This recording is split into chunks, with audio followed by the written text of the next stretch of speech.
মৃত্যু এটা শুধু বৃদ্ধ মানুষের জন্য নয়, এটা শুধু রোগাক্রান্ত মানুষের জন্যও নয়। মৃত্যু আসতে পারে যে কোনো সময়, যে কোনো বয়সে। কখনো 3 মাসের শিশু, কখনো তরতাজা যুবক, আবার কখনো শতবর্ষের বৃদ্ধ। কার ডাক কখন আসবে কেউ জানে না। কবরস্থানের মাটির নিচে শুয়ে আছে সব বয়সের মানুষ।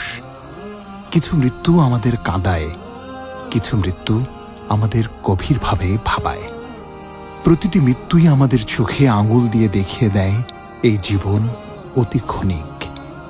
যাদের আমরা ভালোবাসি অনেকেই চলে গেছেন, আর একদিন আমরাও চলে যাব। এটাই চিরন্তন সত্য। মৃত্যু থেকে পালানোর কোনো পথ নেই। শুধু একটি প্রশ্ন থেকে যায়, আমি কি প্রস্তুত? আল্লাহ বলেন, কুল্লু নাফসিন যায়িকাতুল মাউত। প্রত্যেক প্রাণীকেই মৃত্যুর স্বাদ গ্রহণ করতে হবে। সূরা আলে ইমরান আয়াত 185।